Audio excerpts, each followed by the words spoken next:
We Can Find a Way. İdil Elveriş presents a podcast that addresses conflict on an international scale. After nearly 30 years of peace, nobody's suggesting we take the walls down. So there is still an insecurity about how we live as neighbours.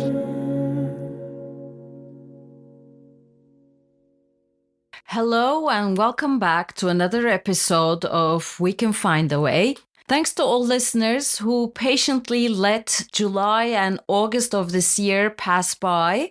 In July, the episode was in Turkish, and August is holidays also for We Can Find a Way. So welcome back again. This podcast is sponsored by Dr. Paolo Michele Patocchi, attorney at law and arbitrator.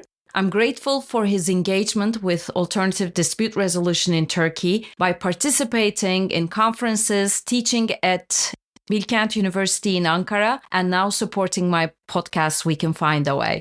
This episode of We Can Find a Way is taking place in the wake of the dissolution of the PKK, the Kurdistan Workers Party, in May 2025. The PKK was a separatist movement that fought against Turkey, and its armed struggle led to 40,000 deaths in over 40 years, among other consequences, financial and social as well as traumatic. At this crucial juncture, I wanted to speak with someone who had experience about the peace process, who could talk about its possible steps, especially about how to create social cohesion after a long period of violence in a community, integration of people who serve time in prison, and victims' rights. So I spoke with Tim Chapman, who is a native of Northern Ireland and a believer and practitioner of restorative justice. Indeed, conflict resolvers around the world have been visiting Northern Ireland, Tim, and all the others to learn what was done there and what can be or could have been done better in order to replicate the experience in their own countries. So I asked him how to reconcile the benefits of an amnesty with the victims' expectations. Lastly, we talked about reintegration for people who have been imprisoned during what they call in Northern Ireland as the Troubles. I will be talking about Tim's short CV later, but now let's go for the interview that took place on 29th July 2025.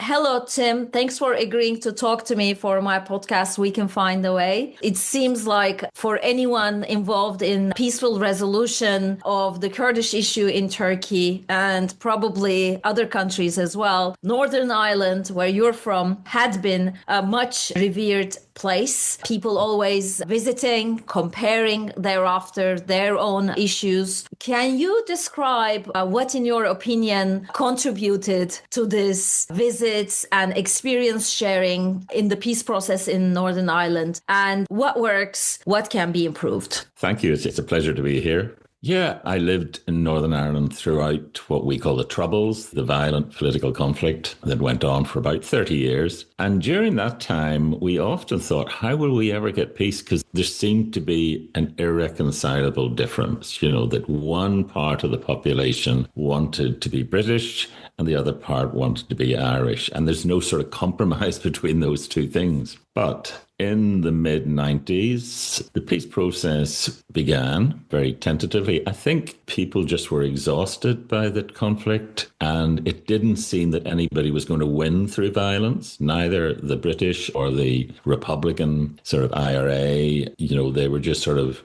fighting to a standstill, and a lot of people were suffering. I think that's what turned it around. And ironically, the peace process was really led and nurtured by the sort of moderate parties, as you would expect, the sort of moderate nationalist and the moderate unionist parties who were politically opposed but were more moderate and had not adopted violence. The irony of that, as soon as the peace process was agreed, the more extreme parties benefited much more than the moderates. And of course, you probably know that the largest party now is Sinn Féin, which is was the militant Republican Party linked to the IRA. And our First Minister is Michelle O'Neill, who's from Sinn Féin. So that's been a huge change to say, and there are ex-combatants in the government.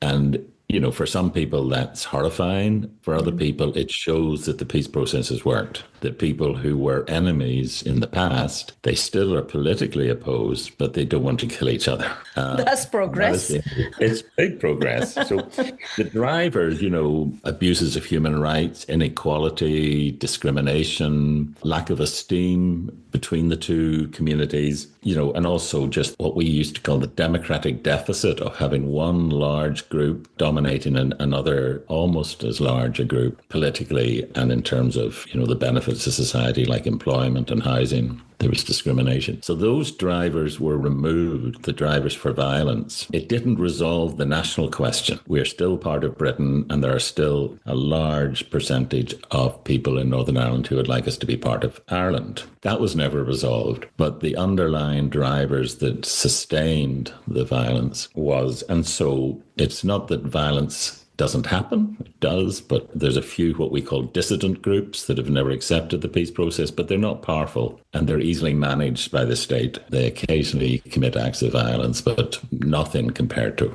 what we were experiencing. So that was successful. We reformed the criminal justice system. We strengthened human rights and equality, and we changed the government to a power sharing so that all the major parties were in government together, which again has reduced violence, but doesn't necessarily make for good politics. You don't have a united government. And also it sort of sustains, if you like, the sectarian divide, because you have to have a Catholic party and you have to have a Protestant party. And so there's no incentive for politics to move beyond sectarianism, Just like in the Balkans a little bit. Yeah, very similar, very similar. That identity becomes more important sometimes than social issues. And that's the weakness of our peace. But I suppose it's a cliche to say that the absence of violence is not necessarily peace. So you can reform a country in a peace process structurally, like government and laws, and that's all good.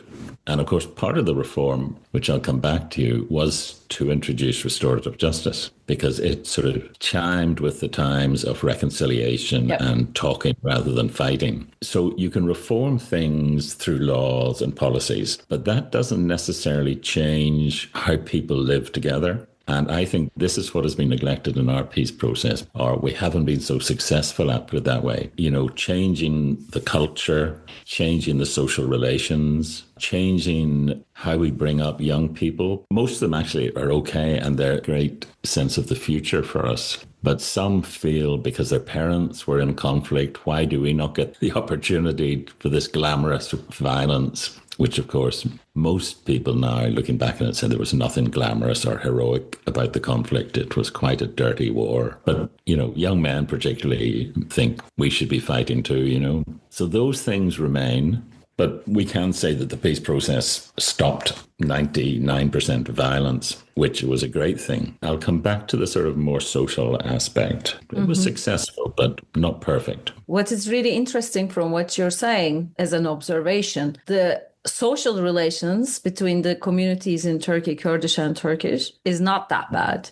Actually, people intermarry, people establish businesses. Of course, there are people who would say, I hate those and I hate those, but in general, it's not like that. So it's quite interesting what you're saying, because previous speakers who have visited Ireland have said, they said to us in Ireland, they haven't resolved anything. They just agreed to resolve it by talking and not by fighting. Yeah, that's right. So it was interesting for them to see how communities built walls right next to each other, Shankill Road, etc. We didn't have anything like that in Turkey. We had other atrocities or other issues, obviously, but they were really struck, if I can quote them, by that. So thank you for bringing this up. I think that's a good symbol of what I'm talking about. While we have made huge progress and Northern Ireland is completely different to what it was 30 years ago. It's a sort of modern society. We had this big golf tournament recently. People came from all over the world. It's a nice place to live, but after nearly 30 years of peace,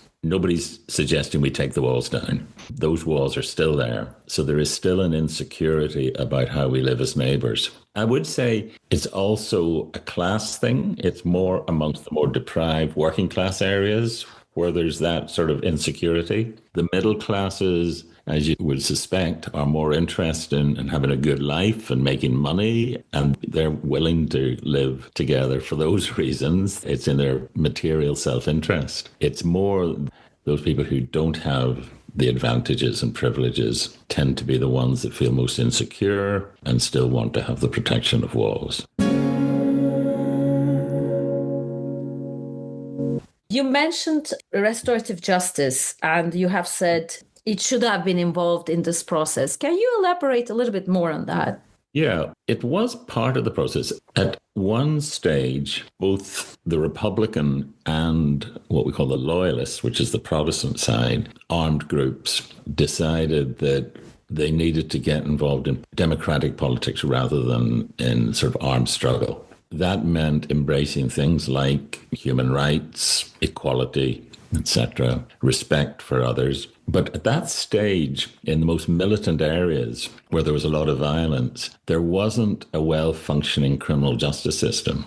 There wasn't policing as it should be. You know, you didn't have police officers walking down the street, or they were armed cars, very militaristic, because they considered themselves fighting against a terrorist organization and they needed to protect themselves. Police stations still are like this in many areas, not all. They were like forts, huge walls around them to protect them from people who wanted to send mortars in, bombs and things. So the armed groups had to take up, in part, law enforcement, or at least trying to keep order, not particularly because they wanted to, but because the community were saying, look, the police aren't protecting us from crime, ordinary crime I'm talking about. Right. Theft, burglary, stealing cars. And so the armed groups had to take on the role of police and punishment. And that was pretty brutal. We had what we called euphemistically kneecapping. That meant a bullet through your knee as a punishment. So that you would be limping. Yeah. Forever. Exactly. Yeah. Those who believe in harsh punishments, I can tell you because I lived through it, it didn't work. I was a probation officer at the time,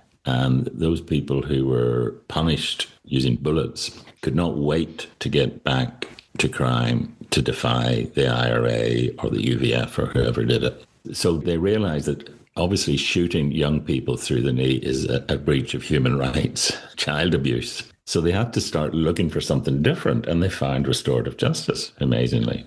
And so they developed local restorative justice projects. Now, that was quite a radical thing to do because at that time there was what I would call a culture of violence. Violence was seen as the solution to almost any problem. And this is what happens in war, I think. People sort of cannot see beyond violence. So they had to start educating their own constituencies that might be better in a new society to talk rather than to fight, rather than inflict violent punishments. And of course, restorative justice fitted that. There is now very thriving what we call community-based restorative justice. And these are projects in local working class areas that are run or staffed by local people, well-trained, very experienced. Often they're ex-prisoners, ex-combatants. Wow. Although as time goes on, we haven't really had organized violence for nearly, 25 years or so. So a lot of the sort of people who came out of prison wanting to make peace have died or retired, so we're getting a new generation. I was recently training in what was previously a very militant Republican area. There's hardly any of the ex-IRA working there now, and they're in fact employing Protestants, the other side, in their own projects. So that's where Northern Ireland is changing on the ground. The point I'm making is during the peace process, restorative justice had a role in trying to educate a community that had been under, a lot of stress from the violence for many years and has accepted that was the way it was, into non-violent conflict resolution, into human rights, into respect for each other. And so it had a very positive social educational role in those communities, weaning them off that sort of instinctive violent reaction to any problem. And they have prospered. Previously, they were treated with great suspicion by the government because they were ex-prisoners. Well, it was also started by IRA, I guess, if I understand you correctly. IRA and the equivalent on the other side. UVF. Yeah. They were ex-prisoners. They were people who in the past would have been considered terrorists or certainly subversives. But now they were embracing peace. They were embracing peaceful means. I did a lot of research in this area. And I remember one IRA leader. I said, how did you sort of talk to your previous comrades who were committed to the violent struggle? And he just said, well, I used to ask them this question: can you shoot poverty? Can you put a bomb under poverty and destroy it? We need to change our thinking. Violence is not a solution to every problem. Issues like poverty, inequality, etc., cannot be dismantled through just bombs and violence. It needs social action, not military action and political action. That was the sort of thing that they were doing. They were re-educating their community, and that was very necessary. That's something that government can't do. You need local people who have credibility on the street to help lubricate the process of change for everyone. You still get a lot of people visiting. Are people more interested in conflict resolution or the peace process? I'm getting a feeling that even the peace process people are more interested in the process itself rather than the restorative justice aspect of it. Yes, I think there's sort of two schools, if you like. There's one is transitional justice. Right. How does the society move from division and violence into a more democratic structure and process? And so that's the formal side of it. And that, I think, Northern Ireland has a good reputation for in sort of formal peace building, looking at the structures of government and governance and people's rights and what laws should be passed, etc. Correct. And that's very, very important, as I say. But there's another level, which is the world in which ordinary people live, as I put it, which is different from the system, the government system, the economic system. It involves people's values. It involves their relationships to each other.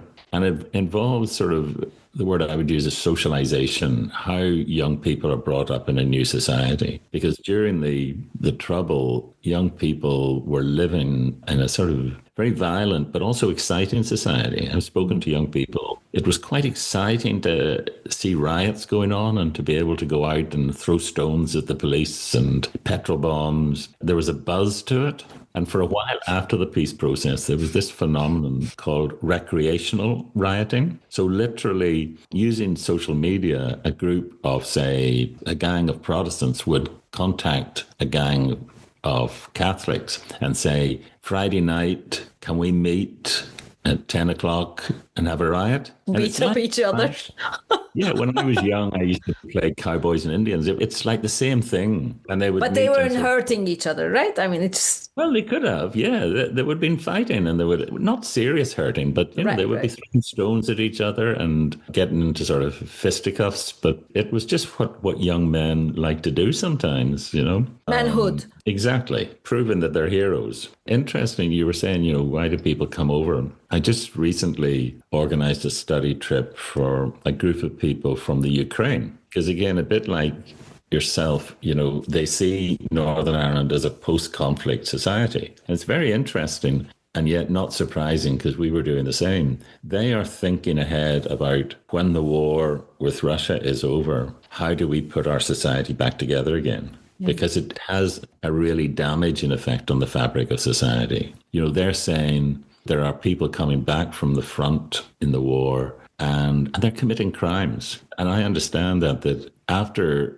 you know, the wars in Afghanistan and Iraq, I remember reading research to say that, you know, something like 25% of the prison population in England were ex-service veterans because they can't cope. They've been living in this sort of violent battle rage with comrades and support, and now they're discharged back to civilian life, and they don't know how to cope. They don't know who they are. So you get high levels of domestic violence, a lot of addiction, alcoholism, just to deal with the trauma of what they've been through. And that can be destabilizing for a community. The Ukraine were looking at these issues, and I took them to visit the community-based restorative justice projects, which they were, you know, impressed with as a way of a community trying to stabilize itself and trying to improve relations, and also to help young people grow up without this sort of glamorization of, as you sort of say, manhood and violence. Probably their fathers never told them the truth about how horrible it is and how traumatizing it is. You know, it's not a great lifestyle. I was working with this community-based project in the Falls Road and Republican area in Belfast. They were saying increasingly they're getting ex-combatants coming in saying, I can't cope anymore. Now, this is 20 odd years after the peace process, probably 30 years since they were involved in violence. But we sort of forget that combatants can be traumatized by what they've done or what they've seen, not just what has happened to them. And some of them, are having flashbacks and nightmares and they're, using alcohol or drugs to deal with it, and their life is sort of falling apart. So one of the things I would be saying is, in terms of reintegration, is there needs to be a sort of organized and well thought out way of helping people with the post-conflict trauma. Because you can sort of sit in a bar with your comrades and talk about, the war and everything, and you get support and you can have a laugh. But slowly you feel more and more isolated. That doesn't work anymore. There's something deeper that's going on inside you. So there's that. That's not necessarily restorative. They are trying to restore themselves, but it's not necessarily restorative justice. These restorative projects in local communities are increasingly working with veterans, with their mental health. The community-based things, they've become really quite professional projects and will deal with things like the sort of polarization. We, like the rest of Britain, are getting caught up in this sort of anti-immigrant. Yeah. And so community-based restorative projects are trying to reduce that polarization. They're not making it political. They're just saying there's harm going on both sides, and we need to be involved in trying to resolve that and restore some sort of peaceful way of living together. This is despite the fact that Northern Ireland has much, much less immigration than other parts of Britain. It's the lowest level of immigration, and yet there are elements that feel insecure about that. Now, there are political elements that are stirring it up, there's no doubt, but young men who are feeling, I don't have a decent job, nobody respects me, they get a thrill out of game. Let's have a riot against the immigrants. Let's go and burn a house down. My research, this was some time ago, into young men and violence. I found that their ideology was very thin. It was 70% wanting the excitement of a riot rather than really thinking they're involved in some sort of political struggle and just enjoying being able to hate another group of people in society and blaming them for everything that goes wrong. So I think community-based restorative justice can help with those sort of things. I did some work with prisoners. There was an amnesty. Just after the peace agreement, I was working at Ulster University, and we were approached by the government to see if we could engage with political prisoners, because they had traditionally always refused to engage in sort of rehabilitation or education programs because they didn't consider themselves to be ordinary criminals. Now, at that stage, the Republicans were protesting, so they didn't want to see us. But we went to a loyalist part of the prison. We spoke to the group of them and then did one-to-one interviews. And so 12 signed up for this. And the program was really just not to try and de-radicalize or to rehabilitate, but just to get them to talk about their experience, because they were in prison for political violence and now there was peace. What were they going to do when they got released? And so we talked about that, and it was very, very interesting. We adopted a restorative approach and asked classic sort of questions that you might, like, what do you consider to be your victims? And they would say, well, we don't have victims, we have enemies. We kill our enemies. They're not victims. And then we say, what do you consider your personal responsibility? And they said, well, we don't have personal responsibility. We're part of an army. I'm ordered by my commanding officer to go and kill somebody. It's not like I decide to do it. It's not like it's personal. You do it because you're part of a political struggle. We worked with them for nearly 2 years, meeting them about once every 2 weeks in their cell block. And over that time, they began to shift because they could see narrative change. Yeah, their past political narrative wasn't relevant to the society they were going to go out to. And that was frustrating to them. But they used to talk about, we're going round in circles. And gradually then we said, what we've been doing is sort of a restorative process with you. Would you be interested in learning that? So we actually did with them our certificate course in restorative justice. And I think of those 12, 6 completed it. When I say completed it, did the assignments and passed the certificate. The others did the course, but didn't really want to do the hard work of writing essays and things like that. So it was interesting. And I would say there was a couple of them didn't make any difference to them. One guy left the prison and didn't go back to political violence, but he became a drug dealer. Wow. Yeah, so I don't know if that's success. And that is one of the things that happened, particularly since the peace process, because actually the war kept a lot of drugs out of Northern Ireland. But once that was released, then we became just like any society. And some of the paramilitaries were thinking, well, we have international connections, we have guns, we have organization. We could shift our business. From politics to drug business. And that's what's happened. Either actually dealing with the drugs or acting almost like in protection. They'll say to well-known international or organized crime, we will protect you if you give us so much money. Commission. Commission. So it's become a bit gangsterish. But that's only a minority. Most ex-prisoners and ex-combatants have gone back to sort of lawful life, although at some, as I said earlier, psychological damage. But these prisoners, were very interesting. We got to know them very well. One night, a year or two later, I was in Belfast. I was having a nice meal with some academic colleagues. I was walking back to my car to go home. And I passed this group of people on the sort of sidewalk. It was a group of people handing out hot soup and sandwiches to the street homeless. And I was maybe 20 meters past when I heard sort of, hey. And I turned around thinking, this will be a homeless person. I'm going to see if I can give him some money. This guy ran up and said, did you not recognize me, Tim? It was one of the prisoners. Wow. It's actually one of the interesting prisoners because although he had terrible political viewpoints from my point of view, he was open to learning. He was so honest about his own views, but he was really listening to anything. And he just said, I've never really considered these issues.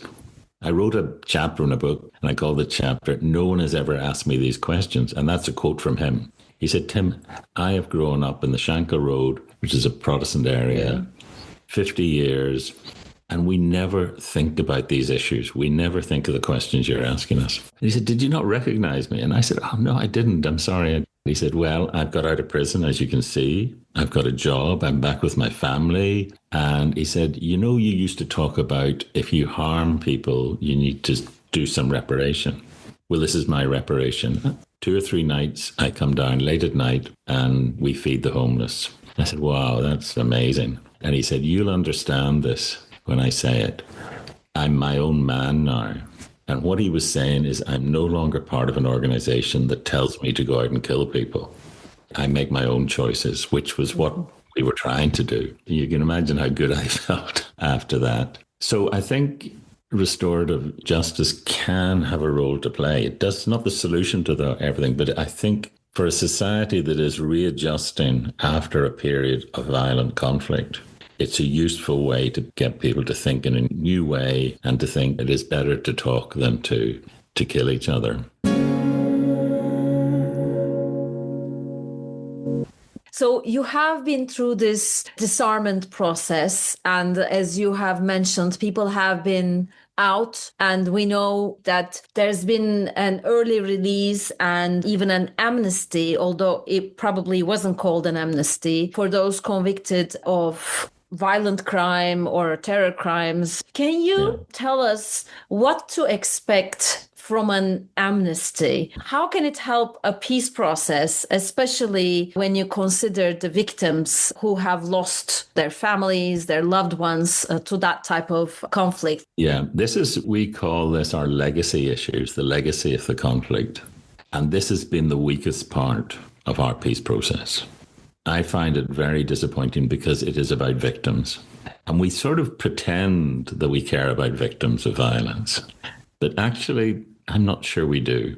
We sort of pay lip service to it. But I find this generally in society. We're sort of sympathetic towards somebody who's been a victim, but we don't have a lot of patience or time for them. This has been the big weakness. Firstly, there was early release of prisoners. which was negotiated as part of the peace process and made sense because they had been in there because of the political struggle. And if peace was declared, then why are we imprisoning them? If we have peace, they're not going to go back to war. And that proved true in 90% of the cases. Most of them were ordinary people who, for one reason or another, decided that they wanted to fight for Ireland or fight for Britain. Once that was resolved, then they had no reason to fight again. But a lot of people were not happy with it, and particularly victims. And we're not only talking about victims who have been victimized by the groups, but also by the government, I guess. Exactly. Government forces, right? I'll come back to that when we talk about amnesty. I was lucky. I went to many funerals during the conflict. Friends, or sometimes, a brother of a friend of mine, and you felt very sad. But the difference between that and the grief of losing somebody who is close to you? I never experienced that. Nobody close to me was ever killed or badly injured. I knew many people that were killed, so I cannot put myself in that position. But there is no doubt those who were in that position felt betrayed by the early release of people who had killed their father or their son, their brother, or their sister. But most people just thought, oh, well, let's be pragmatic about it. This was necessary to appease the armed groups. Then the next issue that came up was amnesty for those who had never been brought to justice. Now, this primarily was motivated by the government because they wanted to protect their members of the armed services who had broken the law in the course of their duties. They had killed innocent civilians. They'd made bad mistakes. So they were feeling politically, particularly for English people, they didn't want to see members of the British Army being prosecuted for illegal acts. Certainly the last government was very sympathetic to that and decided to call an amnesty. Of course, what they discovered legally, you can't have an amnesty just for one part of the conflict. That goes against human rights and various international statements of policy. So they had to declare an amnesty for everyone. So that meant that nobody was happy. All victims, whether you're a victim of the IRA, victim of the UVF, or a victim of the British Army, you're feeling the person who's, caused me such grief is not going to be brought to justice. Again, it was a pragmatic thing to do, but there wasn't a single political party in Northern Ireland that supported it. It was imposed on it by the British government. Now, the Labour government is reviewing it.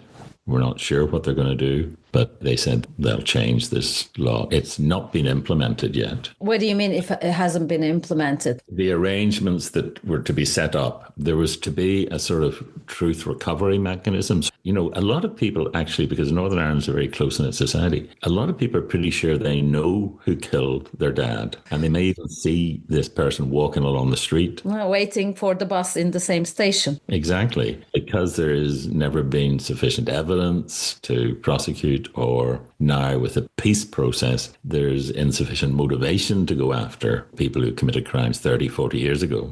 But for the victim, it's still alive in their heart.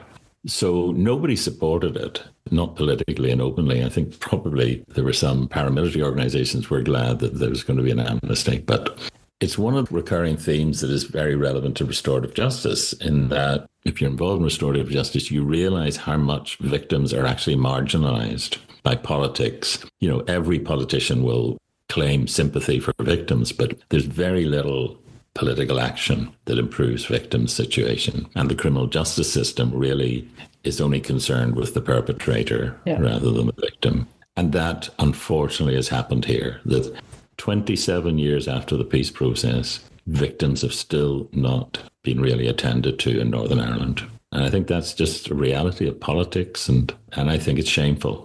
So that is the danger of amnesty and early prisoner release. I think particularly amnesty, if somebody has never been brought to justice, there was an idea that we would bring people to justice, but they would only maybe serve like 2 years, even if there was a token justice. And you might have got some victims who would have gone along with that, but it's just a very unsatisfactory situation now for victims.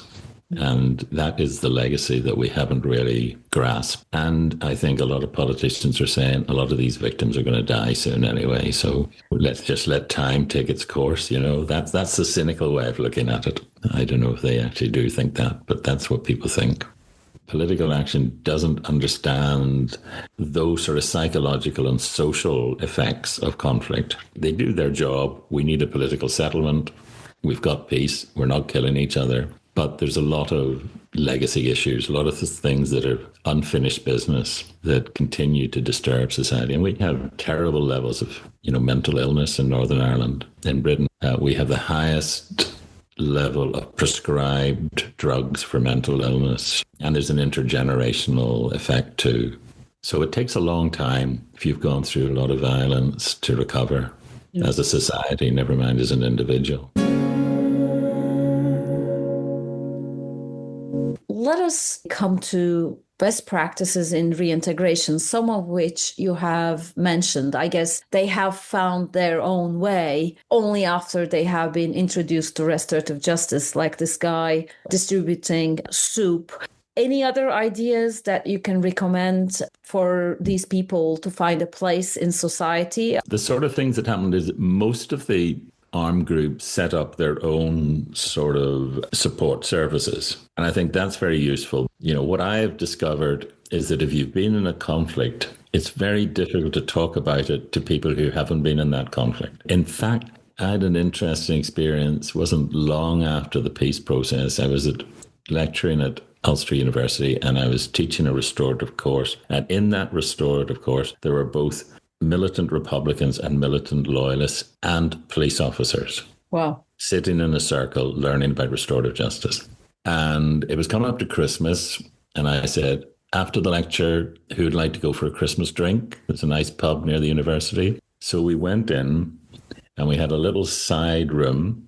We had a few drinks. And as we had a few more drinks, everybody became less inhibited. What I noticed was that former enemies, Republican loyalists and police, talked to each other in a much more relaxed way than the rest of us because they'd been through the same thing. Even though they were enemies, they understood the horror and everything about being in conflict and losing your friends, and they started singing each other's songs as they had a few more drinks. This, I think, is a common phenomenon that it's necessary to be with people who've had the same experience in order to sort of talk about it. It's more difficult to explain things to people who have not had that experience. So I think that's a positive thing. Now, the negative side of that is if you're in getting support from a group of partiers, PKK or whatever, and I've had conversations with ex-con. Sometimes I think that whole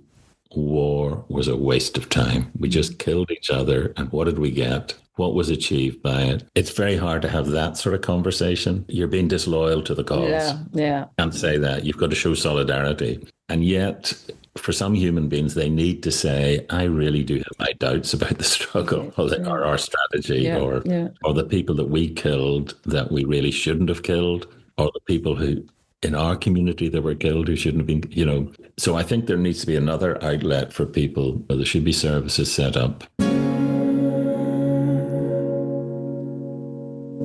There's a great Irish legend that I sometimes tell to young men. I'll tell you it very quickly, just the short version. It's about Cohesion, who was a hero of Ulster, which is the province I'm in. There's 4 provinces of Ireland. Northern Ireland is in the province of Ulster.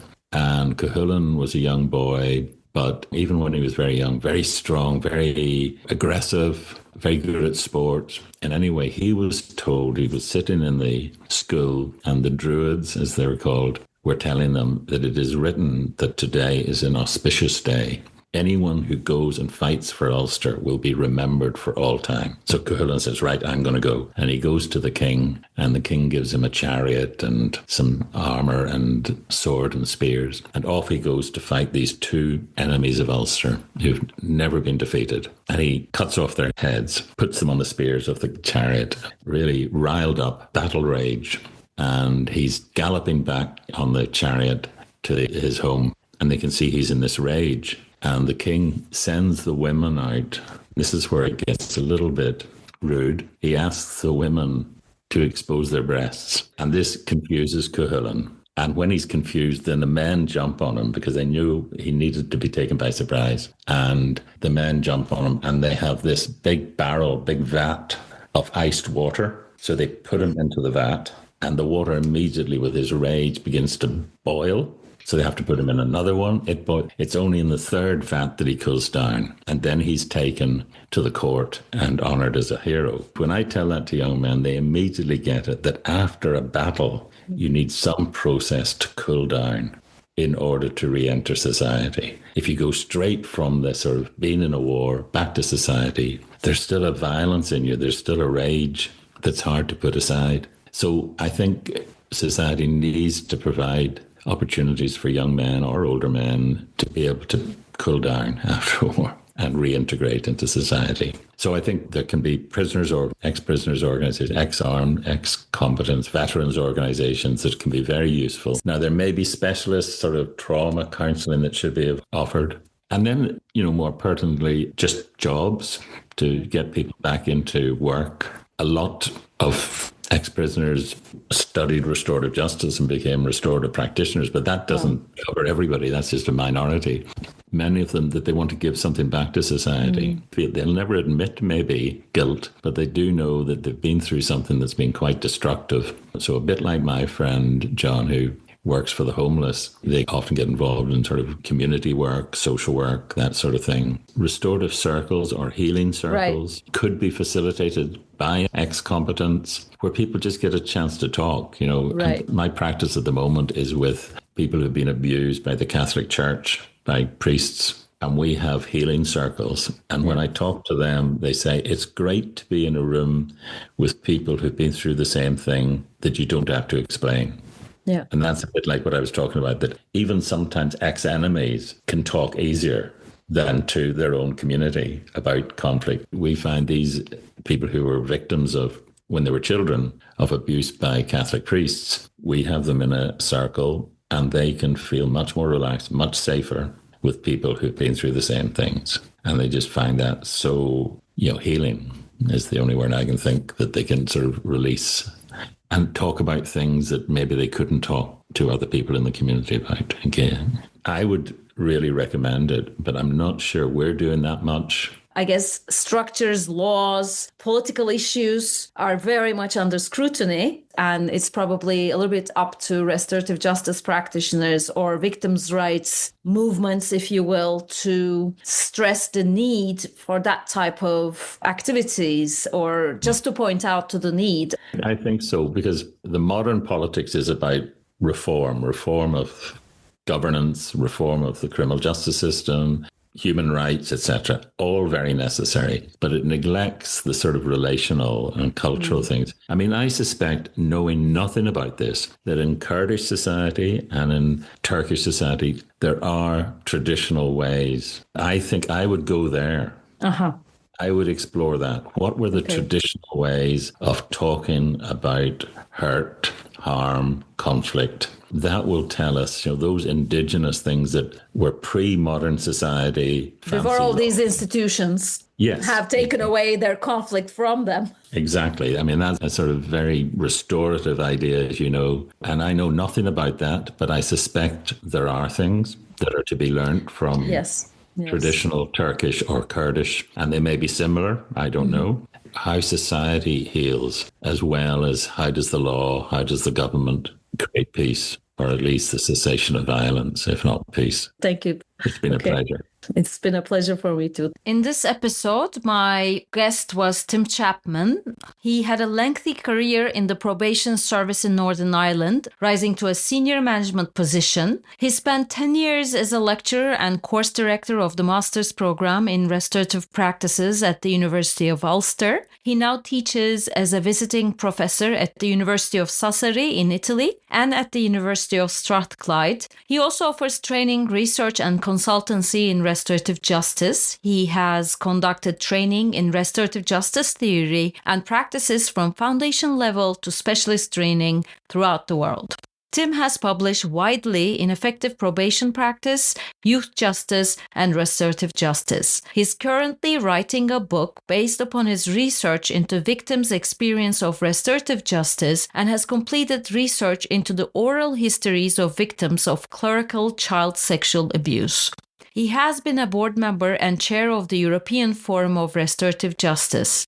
Tim has developed, designed, and co-facilitated training courses with women who have lived the experience of restorative justice and sexual violence and domestic abuse.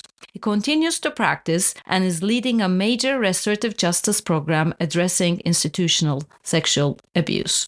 So that's it for now. Please contact me if you want me to address a conflict subject that I have not yet covered here, or know a conflict resolution specialist who does something that may be of interest for conflict resolution practitioners. As always, I would like to conclude by saying, please follow this podcast. Its website, which is www.wecanfindaway.com. The website contains a transcription of the episode. Please like it, share it, and also please like the excerpts I share in the Instagram account of We Can Find a Way, in LinkedIn or Blue Sky. We Can Find a Way is in many platforms, including YouTube, Apple, and Spotify. As always, I like to close by thanking musician Imre Hadi and artist Seren Göktan, who allowed me to use their music and photograph in the podcast. Thank you, and hope to meet you in the next episode in October.